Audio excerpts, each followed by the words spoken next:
পুরুষ মানুষ বোরকা পরে থাকা কি ভালো কাজ? পর্দার আড়াল থেকে ডাকতেছে আপনার জিহাদের ময়দানে, ওর খুঁজে পাওয়া যায় না। এইরকম নোংরা মানুষ আজকে যুবকদেরকে প্রভাবিত করতেছে। যে কথা বললো একটু আগে আমাদের শায়েখ সজল সাহেব, যে এরা খুব মিষ্টি কথা বলে, এদের কাছে আমিন আসতে জোরে কয় যে এগুলি তো কোনো বিষয় না, এগুলি কিছুই না, মানে এগুলি অনর্থক আল্লাহর নবী বলছে, নাউজুবিল্লাহ। একটা লোক রফুলে দাইন করতেছে, তাকে ঠেকানোর জন্য বলতেছে এই নি তোমরা পড়ে আসাও নাকি, এগুলি একটা ব্যাপার, তার মানে এটা হলো একটা খারাপ কাজ, নাউজুবিল্লাহ। মানে যত সুন্নাত মোটি খারাপ, ইসলামের যত বেসিক বিধান সব খারাপ, শুধুমাত্র ওর তাকবীরটা ঠিক রাখা লাগবে। শুধুমাত্র মুমিনকে কিভাবে কাফের বলা যায়, সূরা মায়েদা 5 নম্বর সূরা 32 নম্বর আয়াত, যেটা বললেন আমার ভাই, মিন আযলি জালিক কাতাবনা আলা বানি ইসরাইল আন্নাহু মান কাতালা নাফসাম বিগাইরি নাফস। আল্লাহ কিন্তু আজকে কঠোর হয় নাই, আজকের থেকে সেই বানি ইসরাইলের সময় আল্লাহ বিধান করে দিয়েছেন, চূড়ান্ত বিধান, যে নিরীহ মানুষ যদি কেউ হত্যা করে অথবা জমিনে ফাসাদ সৃষ্টি করে, মূলত সে একজন মানুষকে মারে নাই, কাতালা নাসা জামিআ, সে সারা পৃথিবীর মানুষকে হত্যা করে দিয়েছে। ওয়ামান আহইয়াহা ফাকাআন্নামা আহইয়া নাসা জামিআ, কোন মানুষকে যদি কেউ বাঁচায় দেয়, বাঁচাতে কি মানুষ পারে না আল্লাহ পারে? বোঝা গেল না? মানে আমরা চেষ্টা করার মালিক, আমি একটা মানুষকে বিপদমুক্ত করার চেষ্টা করলাম, এইটুক করার কারণে আমি মূলত একজনকে বাঁচালাম না, আহইয়া নাসা জামিআ, সারা পৃথিবীর মানুষকে বাঁচায় দিয়েছি। সুবহানাল্লাহ। এত স্বচ্ছ, এত সুন্দর, এত মানবিক ধর্মকে আমরা বানাইছি জঙ্গিবাদের ধর্ম। নাউজুবিল্লাহ বললেন না? এর চাইতে কপাল খারাপ আর কি হতে পারে? যেই কোরআন পড়ে, যেই রাসূলের সহিহ হাদিস পড়ে অমুসলিম মুসলিম হয়, আল্লাহর রাসূলের সাথে কালেমা পড়ে জান্নাতে যাবে তারা, এই কোরআন পড়ে, এই হাদিস পড়ে আমরা মানুষকে কষ্ট দিচ্ছি। নাউজুবিল্লাহ। মানুষকে কষ্ট দেওয়া কি জায়েজ? বলেন। আপনার নাম বলবেন না, ভিডিওতে উঠে পড়বে, আমরা এটা চাচ্ছি না।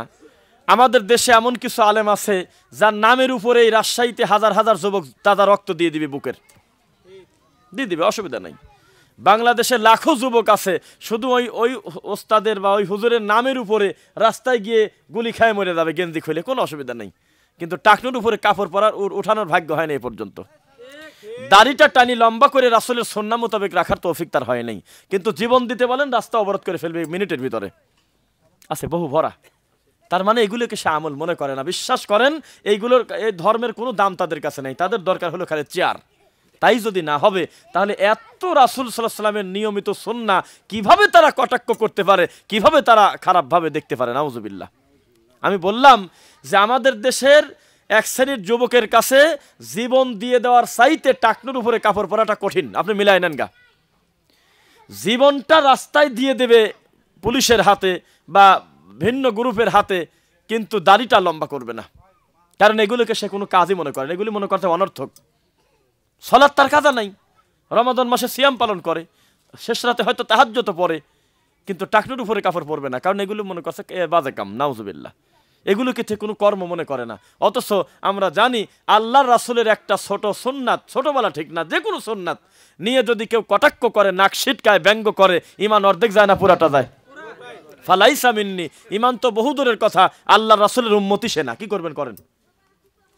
হাদিসের রাবি হলেন জাবির রাদিয়াল্লাহু আনহু, হাদিসটা আছে সহিহ মুসলিম 65। রাসূল সাল্লাল্লাহু আলাইহি ওয়াসাল্লাম বলেছেন, আল মুসলিম, মুসলিম হলো সে মিন লিসানিহি ওয়া ইয়াদিহি, মান সালিমাল মুসলিমুনা মিন লিসানি ওয়া ইয়াদিহি।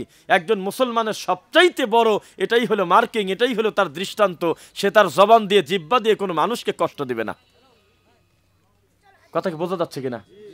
আরে কপাল, সালাফি মানহাজের দায়ী, বিশুদ্ধ কোরআন সুন্নাহর আলেম মারা যাচ্ছে, দাওয়াতি কাজ বাধাগ্রস্ত করতেছে, আল্লাহর ঘর পর্যন্ত পুরায় দেয়, এই খারেদি মানহাজের লোক জবান খোলে না, চুপ করে বসে থাকে ঘরের ভিতরে, কোনো কথা বলে না। সারা দেশে জিহাদ করতেছে, আল্লাহর ঘর ভেঙে দিলে কথা বলে না।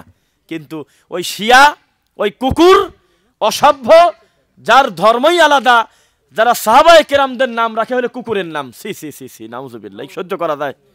যারা টয়লেটের পাপোশে লিখে রাখছে উমর রাদিয়াল্লাহু আনহুর নাম, নাউজুবিল্লাহ মিন যালিক। যারা হাতে গোনা কয়েকজন বাদে সকল সাহাবীদেরকে কাফের মনে করে, নাউজুবিল্লাহ মিন যালিক। তাদের দেশে প্রধানমন্ত্রী হচ্ছে কোন কুলাঙ্গার, এই জন্য এই দেশ থেকে অভিনন্দন দিচ্ছে, ও আমার রাহাবার, ও আমার খলিফাতুল মুসলিমিন, তোমাকে আমরা কলিজা থেকে স্বাগতম জানাই। অথচ বাড়ির কাছে সালাফি মানহাজে প্রতিষ্ঠিত কোরআন সুন্নাহ মোতাবেক আমল চলে, এমন আল্লাহর ঘর ভেঙে দিচ্ছে, পুরায় দিচ্ছে, ঘরের মধ্যে শুয়ে রয়েছে, কারণ এটাকে সে মসজিদ মনেই করে না। বোঝা যাচ্ছে নাকি? কোরআন এবং সহিহ হাদিসের শিক্ষাকে সে শিক্ষা মনে করে না। সে মনে করে আমি হলো রাতারাতি চাঁদে উঠে চলে যাব তাকবীর দিয়ে। সস্তা কথা। আমি আর শায়েখ একটু আগে আলোচনা করতেছিলাম ডক্টর খন্দকার আব্দুল্লাহ জাহাঙ্গীর রাহিমাহুল্লাহ। শোনেন, এখানেও ধোকা আছে।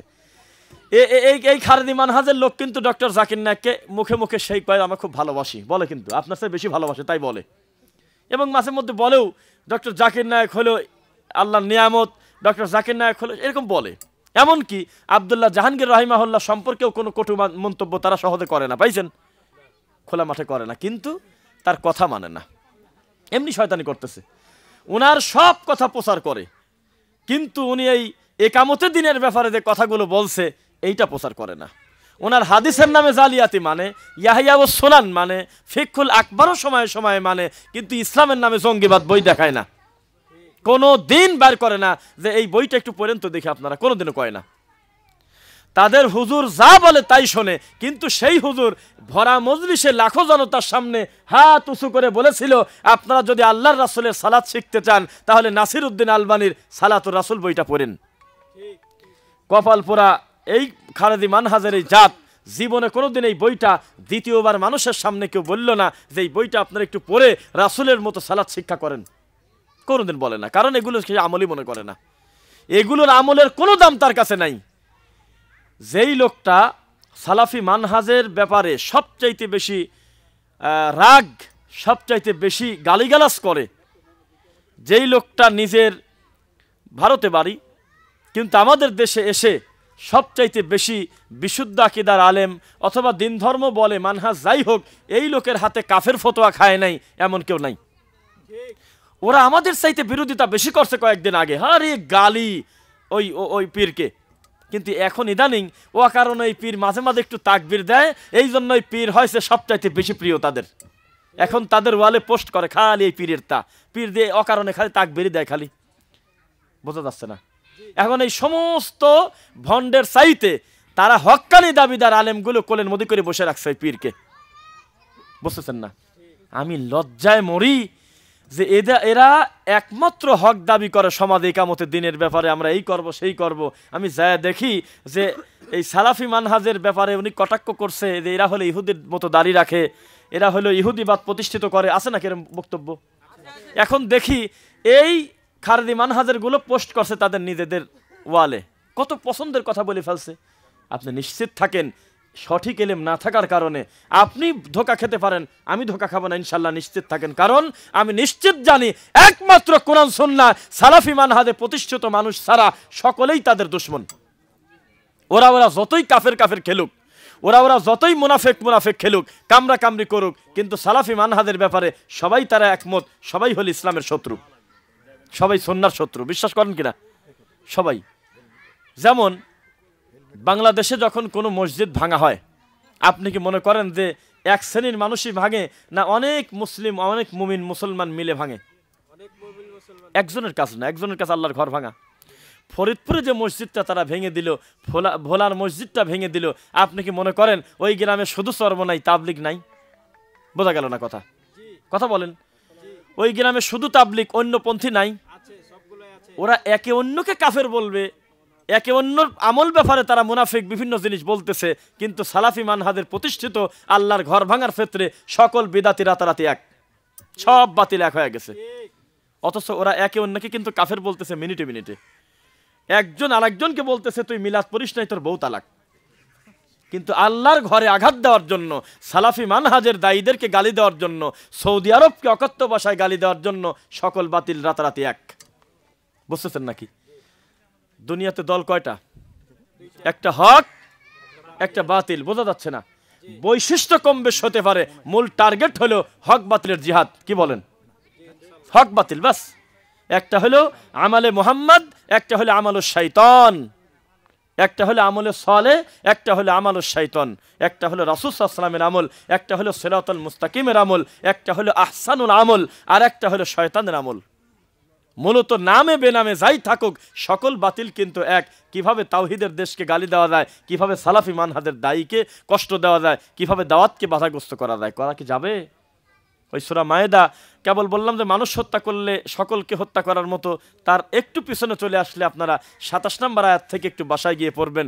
সূরা মায়েদা 5 নম্বর আয়াত, 27 নম্বর আয়াত, 27 থেকে 32 পর্যন্ত, 33 পর্যন্ত আপনার পড়বেন, 34 পর্যন্ত দেখবেন আদম আলাইহিস সালামের 2 পুত্রের ঘটনা আল্লাহ বলতেছে, হে নবী আপনি বলে দেন, অতলু আলাইহিম নাবা আবনাই আদম বিল হক ইদ কররবা কুরবানান ফাতাকুব্বিলা মিন আহাদিহিমা ওয়া লাম ইউতাকাব্বাল মিনাল আখার। হককে ছেড়ে দেওয়ার যে অবস্থা, এটা শুরু থেকেই ছিল, আমাদের আব্বার প্রথম ছেলে থেকেই শুরু। একজন হককে মেনে নিয়ে বলতেছে ইন্নামা ইয়াতাকাব্বালুল্লাহু মিনাল মুত্তাকিন, আল্লাহ মুত্তাকিদের জিনিস ছাড়া কবুল করে না, তা আমার কি দোষ? আমাকে হত্যা করতে চাচ্ছ কেন? ছোট ভাই বলতেছে ইন্নী আখাফুল্লাহ, বড় ভাই বলতেছে আমি তোমাকে হত্যা করে ছাড়বো। তাহলে হক বাতিলের লড়াই আজকের কথা না, আগে থেকেই চিরদিন ইবলিস ছিল, আগেও ছিল, আজও আছে, কিয়ামত পর্যন্ত থাকবে। কিয়ামত পর্যন্ত কোরআন সুন্নাহর দাওয়াতের কাজও থাকবে ইনশাআল্লাহ। ইবলিসের কাজ তখন শুরু হয় যখন একটা মানুষ পূর্ণাঙ্গভাবে আল্লাহর দ্বীনকে মেনে নিতে চায়, তার আগে ইবলিসের কাজ নাই।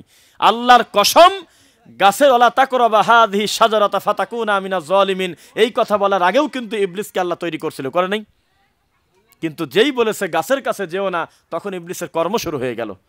তার আগে ওর কোনো কর্ম নাই, ধোঁকা দেওয়ার কোনো আলোচনাই নেই। তো মনে রাখবেন, যখনই আপনি ভালো কর্মের দিকে আগাবেন বাধা আসবেই, কারণ ভালো কাজ যত বেশি শুরু করবেন বাতিল তত বেশি আপনার দিকে ছুটে আসবে।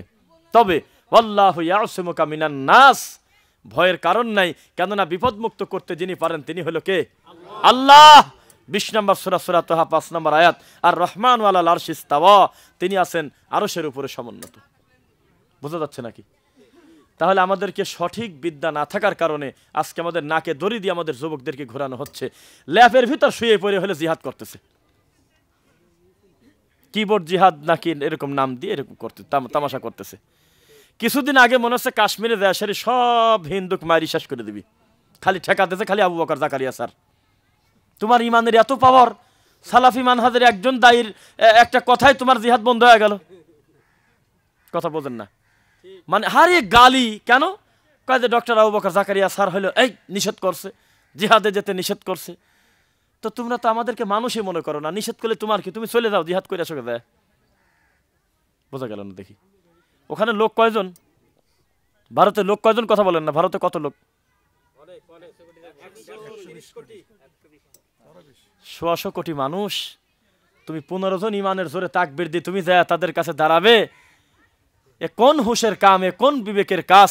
এই কি একটা ধর্ম?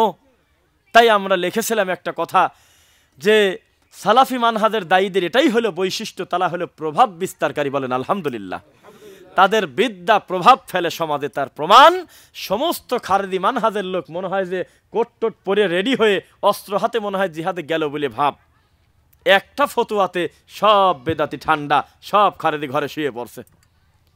কারণ তারা নিজেরাও জানে এগুলো ভেলকে বাজে, এগুলো তো কাজ না, আসলে কোনো কাজ নাই, এগুলো হয় না কোনোদিন, কোনো কাজ নাই, কিছু লোক মরে যায় বাস। ও তো আব্দুল্লাহ জাহাঙ্গীর স্যার বলছে না যে যত চিৎকার চেঁচামেচি করেন, যে দেশের লোক 90% লোক শিরক বোঝে না, বিদাত বোঝে না, যে দেশের 95% লোক তার আল্লাহকে চেনে না, যে দেশের মানুষ 99%-এর বেশি আল্লাহ কোরআনে বললোটা কি তা পড়তে পারে না, এই মানুষদেরকে নিয়ে সংসদে চলে যাব 3 মিনিটের ভিতরে তাকবীর আর ভোট নিয়ে, এর চেয়ে খারাপ চিন্তা হতে পারে? আর ওইগুলি প্রচার করে না, দেখেন খবর নেই, দেখেন এই ঠান্ডা হুজুররা এগুলো প্রচারই করে না, ওই থাকে। প্রচার করে কোনটা? যেগুলি উনি একটু বিনয়ের সাথে বলেছেন, এটা তো হিকমত ছিল, কারণ ছিল যে তোমরা ফিতনা করো না, একটু মিলেমিশে চলো বা এসে, এইগুলো খালি শেয়ার করে, কিন্তু এই হক কথাগুলি আর শেয়ার করে না। তবে আপনি নিশ্চিত থাকেন, ডক্টর আব্দুল্লাহ জাহাঙ্গীর রহিমাহুল্লাহর কিছু বক্তব্য শুনে আপনার একটু ভিতরেই লাগলেও তার লেখনী পড়লে আপনি বুঝতে পারবেন লেখার ক্ষেত্রে সে বিন্দুমাত্র ছাড় দেয় নেই। আপনি আজকেই ইসলামের নামে জঙ্গিবাদ বইটা পড়েন, আজকেই আপনি আল ফিকহুল আকবার পড়েন, আজকেই আপনি ইয়াহিয়া ওয়াস সুনান পড়েন, আজকেই আপনি হাদিসের নামে জালিয়াতি পড়েন, আপনি স্পষ্ট বুঝবেন যে লেখায় পুরাটা সারি দিয়েছে আলহামদুলিল্লাহ, এক চুল ছাড় দেয় নেই, সত্য সত্যই। কিন্তু বিচক্ষণ জ্ঞানী যে সে বুঝবে এইসব জিনিস কাকে বলে। বোঝা যাচ্ছে? বাচ্চা বাচ্চা ছেলেকে রাস্তায় নামায় দিয়ে কি একটা লজ্জা, কি একটা পরিবেশ। আবার যারা যায় নাই তাদেরকে ওরা কাপুরুষ মনে করে, তাকে জানে। আমাদেরকে কিন্তু বলে হলে কাপুরুষ, আমাদের হলেও সাহস নাই, আমরা জিহাদের কথা বলি না, কিন্তু সন্ত্রাসের কথা বলি না তা কয় না। যেমন একটু আগে বললো যে আমার একটা বক্তব্য ভাইরাল বলবো না, যাক আলহামদুলিল্লাহ সব চলতেছে। আমি বলেছি যে সৌদি আরব হলে এর চেয়ে বড় অপবাদ কি হতে পারে যে সৌদি আরব তাবলিগ নিষেধ করছে, নাউজুবিল্লাহ। সৌদি আরবের এইটুক বুদ্ধি নাই যে তার নিজের কথা সূরা মায়েদা 5 নম্বর সূরা 67 নম্বর আয়াতের বিরুদ্ধে যাচ্ছে, এটা অপবাদ। তারা তাবলিগকে নিষিদ্ধ করে নাই। পুরা বক্তব্য শুনলে তারা দেখতে পারবেন, তারা বলেছে মানুষের মতামত দিয়ে, স্বপ্নে পাওয়া জিনিস দিয়ে জাল জয়ীফের সিরিজ হাতে করে এই তাওহীদের দেশে ঢুকতে দেব না, তাই বলছে। আজকেই যদি আপনি কোরআন এবং সহিহ হাদিস প্রচারের জন্য তাদের কাছে আপনি যান, সবচেয়ে বেশি তারা আগে বুকটা খুলে দেবে। খালি খালি অপবাদ দিচ্ছেন। ওখানে তারা ঘোষণা দিয়ে সুন্নাহ প্রচার করে যে এখানে কোনো ফাজাইল, এখানে কোনো মানুষের তৈরি করা কোনো কথা চলবে না, এখানে চলবে শুধু দুইটা কথা, একটা হলো আল্লাহ বলেছেন আর একটা হলো নবী বলেছেন। বুঝতেছেন নাকি? তাহলে তাবলিগ করা নফল সুন্নাত না ফরজ? আবার বলেন ফরজ। আপনারা কথা বলতেছেন না পিছন থেকে, দেখি আপনারা একটা খাওয়া দাও তো করলাম একসাথেই, দেখি শব্দ করে আওয়াজ হয় কিনা। লিল্লাহি তাকবীর। এই সাউন্ডটা বাড়ায় দেন তো, কে আছে এখানে? নিজের গলার ইয়েতে বলতে হচ্ছে কথা। থাক থাক থাক, না অসুবিধা নেই, বাড়ায় দেন, ঠিক আছে, অসুবিধা নেই, আলহামদুলিল্লাহ। তাহলে আমরা যে যেখানে আছি আমরা কিছু কথা শুনি আরো নাকি ইনশাআল্লাহ? আলহামদুলিল্লাহ। আমাদের একটু খেয়াল আছে, আমরা সালাত আদায় করব আওয়াল ওয়াক্তে সময় মতো, এটা আমাদের মাথায় আছে ইনশাআল্লাহ। এখন বাদে 3:06, আমরা খুব বেশি সময় আপনাদেরকে কষ্ট দেব না। তবে বক্তব্যে রানিং থাকা অবস্থায় আপনাদের সামনে আমাদের ভাইয়েরা যে লিফলেটগুলো দিচ্ছে, অবশ্যই এটা দাওয়াতি কাজের জন্যই, আপনারা তাদের দিকে তাকাবেনই না, শুধু জিনিসটা নেবেন, কিন্তু অ্যাটেনশন থাকবে বক্তব্যের দিকে ইনশাআল্লাহ। দেখি লিল্লাহি তাকবীর, মাশাআল্লাহ। আমার গ্রামে গিয়ে কাল আমি বলছি যে আর কোনো আমল দরকার নাই, খালি আজকে অন্তত একটা জিনিস অন্তত মনে রাখেন যে নারা নারা আর বলেন না, নারা তাকবীর বলেন না। আর আমাকে তুলতেছে নারায় বলে যিনি, আল্লাহর কসম তিনি টাইটেল পাস। উনি বুঝতে পারতেছে না নার মানে জাহান্নাম, নার মানে আগুন। কোন লোকটা বলবে যে নারাই তাকবীর, এভাবে বলে কেউ? সময় নেই হাতে। নারায়ে তাকবীর, তো নারায়ে তাকবীর না লিল্লাহি তাকবীর? লিল্লাহি তাকবীর। তো যে কথা বলতেছিলাম, যারা আল্লাহকেই ডাকতে জানে না সে গোটা সমাজের মানুষকে কিছু দিতে পারবে না। আপনি নিশ্চিত থাকেন যে ইমানের জোরে টাকনুর উপরে কাপড় পরতে পারে না, সেই জায়েত আপনাকে ধর্ম দেবে, এই খারেজি আপনাকে দিন শিখাবে, এর চেয়ে খারাপ কথা কি হতে পারে? যে তার মুখের দাড়িটাকে রাসূলের সুন্নাহ মোতাবেক বড় করতে পারে না, এ গোটা সমাজে ইসলাম দেবে, এর চেয়ে খারাপ কথা কি হতে পারে? বুঝতেছেন নাকি কথা? তাহলে আমাদের কাছে আকীদার মূল্য আছে ওই রকম যেইভাবে একটা বিল্ডিং এর ফাউন্ডেশনের মূল্য আছে।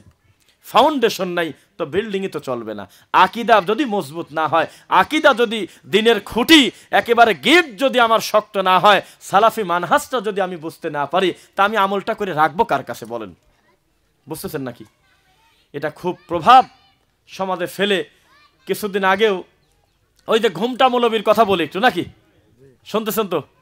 ঘুমটা মৌলবী সারা দেশের মানুষের মন জয় করে ফেলেছে।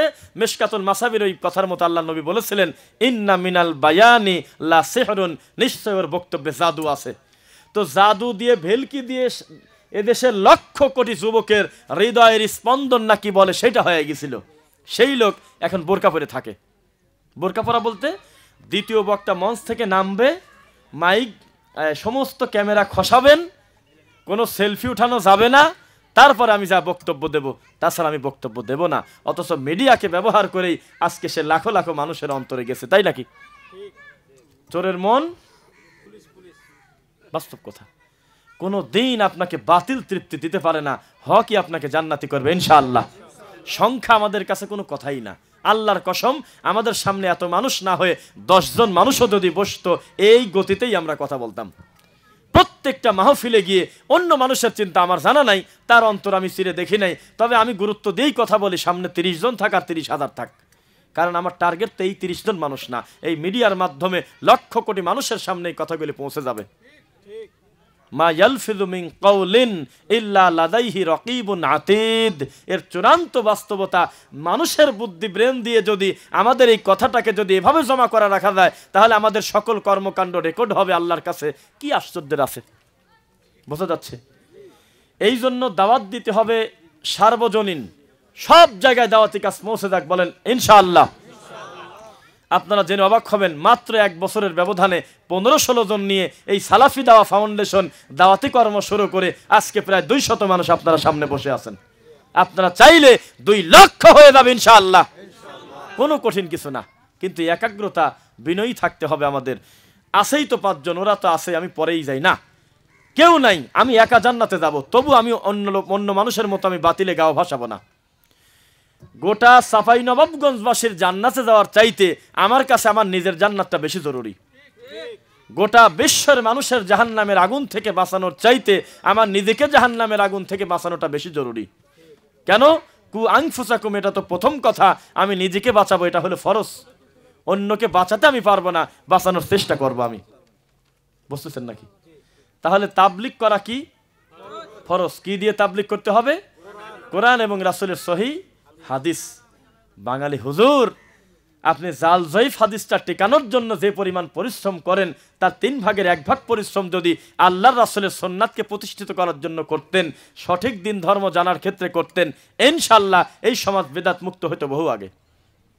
যার অর্থই হলো দুর্বল, এই জিনিসটা টেকানোর জন্য আল্লাহর রাসূলের সহিহ আমলটাকে কোরবানি করা হচ্ছে কিনা সমাজে। আর এদেরকে ব্যাকআপ দিয়ে যাচ্ছে যারা, তারা হলো ওই তাকবীরের বংশ। অকারণেই তাকবীর দিচ্ছে। পরিস্থিতি খুব খারাপ। আমাদের দিকে এমনভাবে তাকায়, মনে হয় যে আমাদের চাইতে বড় মানে কাপুরুষ, আমাদের চাইতে আর কেউ নাই, মানে এরকম জিহাদছে উদ্ধার করে ফেলতেছে। তখনও তার মুখে দাড়ি হইল 1.5 ইঞ্চি, তখনও তার প্যান্টটা আছে টাকনোর নিচে, কারণ এগুলো কিছু মনে করে না। অথচ হাদিসের রাবি আবু হুরায়রা রাদিয়াল্লাহু আনহু, হাদিসটা আছে 5787। রাসূল সাল্লাল্লাহু আলাইহি ওয়াসাল্লাম বলেছেন, মা আসফালা মিনাল কাবাইনি মিনাল ইজহারি ফাফিন নার। শর্টকাটে কেউ যদি জাহান্নামে যেতে চায়, সে যেন টাকনুর নিচে 4 আঙ্গুল কাপড় ঝোলা দেয়, হয়ে গেল। জাহান্নামে যাওয়ার চাইতে সহজ কোনো কাজই নেই। কি বলেন আপনি? হাদিসের রাবি হলো আবু হুরায়রা রাদিয়াল্লাহু আনহু। হাদিসটা আছে 6487। তিনি বলতেছেন, হুজিবাতিন নারু বিশ শাহাওয়াত ওয়া হুজিবাতিল জান্নাতু বিল মাকারিহ। জাহান্নামের এই সামিয়ানাটা ঘেরা আছে হলো মানুষের প্রবৃত্তি দিয়ে, মনের খায়েশ দিয়ে, আর জান্নাতটা ঘেরা আছে কষ্ট ক্লেশ দিয়ে, পরিশ্রম দিয়ে। চাইলেই কি জান্নাতে ঢুকে দেওয়া যায়? এত সস্তা, যেই জায়গা ঢুকলে আর বের হওয়া নাই। যদিও কেউ কেউ আবার অপব্যাখ্যা করতেছে এটার উল্টা, যে জাহান্নামে ঢুকলে বলে আর বের হওয়া নাই। নাউযুবিল্লাহি মিন যালিক। কোরআন মাজিদের কত আয়াত, রাসূল সাল্লাল্লাহু আলাইহি ওয়াসাল্লামের কত সহিহ হাদিসকে অমান্য করা হয়। যদি আপনি বলেন কোন মুসলিম গুনাহের কারণে জাহান্নামে যদি একবার যায় আর বের হবে না, রাসূলের কত সহিহ হাদিসের বিরোধী, বলেন নাউযুবিল্লাহ। আপনারা কি কবিরা গুনাহগারকে অমুসলিম মনে করেন?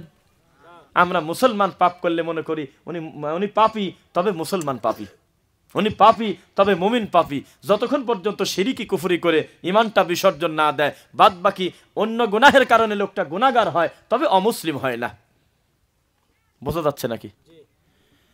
তা আমাদের উগ্রবাদ থেকে ফিরে আসতে হবে সঠিক ইলমের মাধ্যমে। কিসের মাধ্যমে? গাল গল্প দিয়ে কাজ হয় না। ওদের কণ্ঠ মিষ্টি, ওদের কাছে দুইটাই ঠিক আছে। ফতোয়া নিয়ে গেলেই কয় দুইটাই ঠিক আছে, পরে কি আগে না, আগে কয় যে কোনো অসুবিধা নেই, ঝগড়া করবেন না, সবই ঠিক আছে। একটা লোক একটা ফতোয়া নিতে গেল আমার কাছে, এসে বলতেছে যে ভিতরের সালাত কি 2 রাকাত পরে উল্টে তাকবীর দিয়ে মারি দেবো একটা, নাকি আমি ঢালাভাবে পড়বো? তা আমি কোনো কথা না বলি বললাম যে দুটোই ঠিক আছে, জান। তাহলে ওই লোক বাড়ি যাওয়ার সময় বুঝবি কোনটা ঠিক আছে। মূলত আমি আরো বেশি ভেজালে ফেলাম না? বোঝা গেল না? যারা দুইটা ঠিক রাখতে চায়, মানুষকে সরলতার নামে মিষ্টি ভাষায় রসালো ভাবে হাসে আর বলে বাবারা তোমরা ফাসাদ করো না, মূলত ওই সবচেয়ে বড় ফাসাদকারী, ওই উম্মার বিপদে ফেলায় দিচ্ছে। ও দুইটা মাটি ঠিক রাখতে চাচ্ছে, মূলত সুন্নাতকে কুরবানি করে। নাউযুবিল্লাহ। সঠিক ইলম থাকতে হবে কিনা সমাজে? শোনেন একটা কথা বলি, মনে হচ্ছে কি এই দুনিয়ার কোনো পাপ টাপ নাই। এই বাংলাদেশের লোক মনে হয় কেউ সুদ খায় না, কেউ মনে হয় জেনা ব্যভিচার করে না। এই বাংলার মানুষ মনে হয় সবাই শিরিক বিদআত থেকে মুক্ত। এই জন্য আর কোনো কর্ম নাই। এখন ও খালি চাচ্ছে কি আমি জোর করে মাথায় বাড়ি দিয়ে নামাজি বানা ফেলবো সবার। ও মনে করতেছে আমি এখন গলায় প্রেসার দিয়ে আমি পর্দা তোলা দেবো রাতারাতি। কেন? কারণ আমি মারি হলেও আমি উপর তালে উঠবো। ও যদি এইটাই যদি না মনে করে, তাহলে কেন বোঝে না যে ও তার নিজের পরিবারেই তো পর্দা ঠিক নাই, নিজের ছেলে আল্লাহকে সেজদা দেয় না, নিজের পরিবার আত্মীয় স্বজনের ভিতরে কত মহা বড় বড় পাপ। অন্তত তার নিজের চেষ্টার দ্বারা 5টা মানুষকে যদি দিনের বুঝটা দিতে পারতো আল্লাহর ইচ্ছায়, তাও তো কত মানুষ পরিবর্তন হয়ে যেত। এ হয়েছে কেমন, যে চেঁচাচ্ছে ও খালি চেঁচাই, যে চুপ করে আছে সে আবার তসবিরি ঘরে ঢুকে গেছে। এক এক শ্রেণী এক একভাবে চলতেছে। মাঝখান থেকে যারা সালাফি মানহাজের দাওয়াত দেয় তাদের নাম দিয়েছে ফিতনাবাজ, নাউজুবিল্লাহ। আমি কি বললাম আপনাদের, সবচাইতে নরম হুজুর যাদেরকে আপনারা মনে করেন আপনারা সমাজে, সবাই না, গতানুগতিক যারা আপনারা মনে করেন যে উনি কত সুন্দর করে কথা বলে, কাউকে বেজার করে না, মূলত হিজলাল মতো, মানে ও যে কি তা বোঝা যাচ্ছে না, কথা বুঝতেছেন না। আর একটা জিনিস বোঝা যায় না, রাজশাহী বাড়ি কিনা আছে, যাই হোক একটা গ্রুপ আছে আহলে কোরআন, কি আহলে কোরআনরা হলো হিজলার মতো, বাস কথা শেষ। হিন্দুর একটা আইডিওলজি আছে, কিন্তু হিন্দু কেন হিন্দু, ওর দুর্গা, কালী, ভগবতী, সরস্বতী এগুলোর সামনে তিনি নারকেল ফাটায় বা নিয়ম কানুন পালন করে পূজাতে, তাই তো বোঝা যায় যে হিন্দু। তাহলে ও ক্লিয়ার করে দেয়নি আপনার সামনে, বোঝা গেল না? ক্লিয়ার করছে, ও তো কোনোদিনও বলেনি যে আমি মুসলমান। হিন্দুর মতো আছে। খ্রিস্টান রবিবারে ঘর থেকে বের হচ্ছে, ঈসা আসলামকে আল্লাহর ছেলে, ঈসার মা মরিয়মকে আল্লাহর বউ মনে করে। ও তো ওর কথা ক্লিয়ার বলেই দিয়েছে আপনাকে। বৌদ্ধ গৌতম বুদ্ধকেই চূড়ান্ত ধর্ম মনে করে, ও তো বলেই দিয়েছে আপনার কাছে যে আমি এইটা। কিন্তু আহলে কোরআন আবার কোন জাত, কয় যে আমি মুসলমান, কিন্তু আল্লাহর নবীর সব হাদিস অস্বীকার করে ফেলছে। তাহলে ওকে হিজড়া বলা কি পাপ করলাম আমি? যদিও হিজড়া কোনো খারাপ শব্দ না, এটা কি কোনো খারাপ কিছু?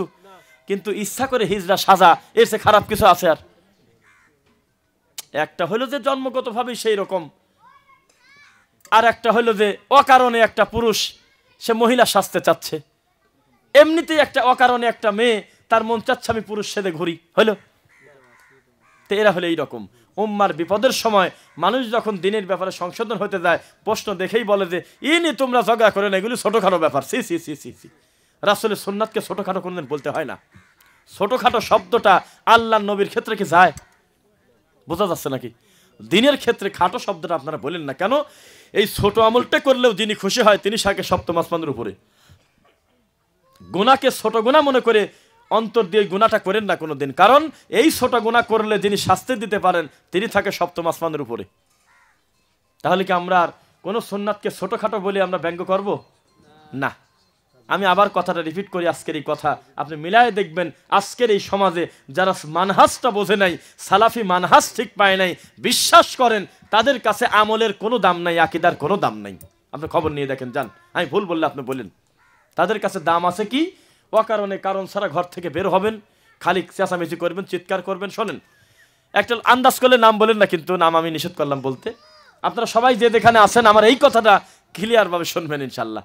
একটা লোকের ব্যাপারে 2.5 ঘন্টা যদি পাশের সিটে বসে সিরাজগঞ্জ রোড পর্যন্ত খালি পেশাল, উনি যে আমাদের কলিজার টুকরা, বর্তমান উম্মার